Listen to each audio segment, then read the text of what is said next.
We were talking about it being almost 10 years since we've been here, and it's always an enjoyable event to have it here hosted at Charles Krug.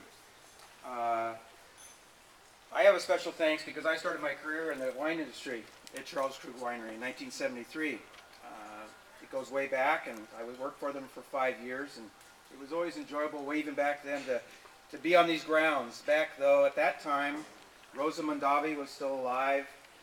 Robert lived in the house behind her, and Peter lived in town, and they were going, as you well remember, some of their court fights that eventually were settled. But it was always an interesting event from year to year. Not many people realized what was going on at that time, but there were some very notable people that delivered fruit here at that time. And I can remember in 1974, I was hauling fruit into the winery, and there were quite a group of different growers that would assemble here in the afternoon waiting to have their grapes crushed. The likes of Nathan Fay, Dominic Botuello, Andy Palisa, who was the grandfather of Andy Hoxie, Roy Chavez, who is, I believe, Frank Leeds' uncle, Ray Rossi, and there was someone who was a little bit older than me that also delivered fruit here, Charles Krug, and I think his name was Volka Iceland.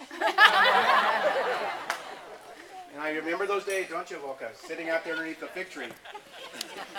But there was a lot of people that were very instrumental in crafting the future of Napa Valley here that delivered to this winery. So there's a lot of history here. And I do want to thank the Mondavis for extending the use of this facility and supplying all the wine for tonight's event. So once again, I would appreciate another applause for the use of this facility.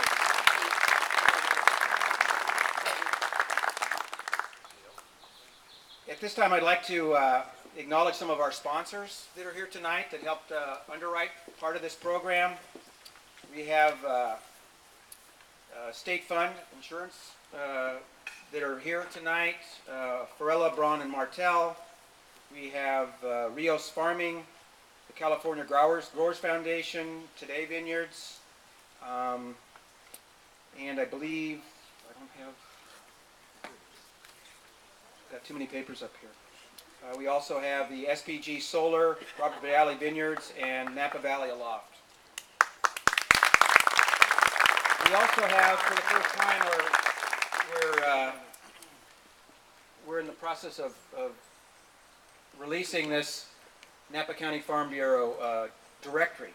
And Sylvie Pederoma, who's standing right here, was very instrumental in crafting and editing this whole issue of it's an encyclopedia of if you need to know anything about the Napa Valley with regard to farming and viticulture.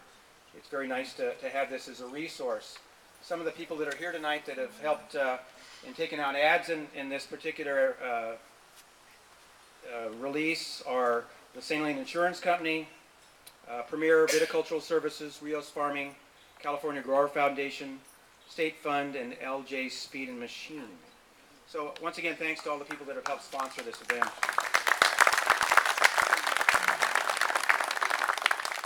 At this time, I'd like to introduce some of the notables that are here tonight. First, I'd like to introduce Diane Dillon, supervisor here in Napa County. Brad Wagenknecht, another Napa County supervisor. Thank you, Brad. Brad Honorado is here and representing Mike Thompson, our congressman. Sharon Macklin and Michael Allen representing Senator Pat Wiggins. Our Ag Commissioner, Dave Whitmer. Our new UC Extension Service Viticulture Advisor, Monica Cooper. I don't know how many of you had a chance to meet with Monica yet. Paul Winger, the first Vice President of the California State Farm Bureau. Karen Ross, the President of the California Association of Wine Grape Growers. We also have Linda Jane, who's the County Director of the Solano Napa County FSA office. And we have some State Fund representatives here, Brian Watson, Mike Flamenco, and Han Ballon. one person I didn't mention who is here, and I know she has to leave early, is Noreen Evans. And I know you have a hectic schedule, and no one envies what you're going through right now. But on behalf of the Napa County Farm Bureau, would you please come up here before you leave? And if this is an incentive, we're giving you an autographed calendar.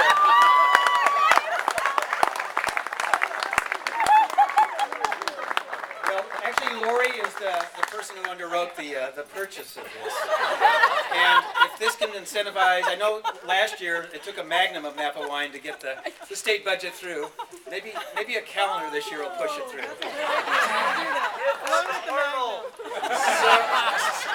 So once again, thank you for all your help. And I might mention that Noreen has been such a great advocate to the ag community here in her district. She helped chair a consensus group on the light brown apple moth. She's gone out of her way to make things more compatible with the urban life that we interact with, and also she was very instrumental in running open public meetings with regard to AB 2121, the stream set, the stream offset, the water issue. Fresh water. Inflow stream. And I'm sure Jim Lincoln's in my back here. So anyway, once again, Noreen, thank you very much, and good luck in Sacramento. That is so great.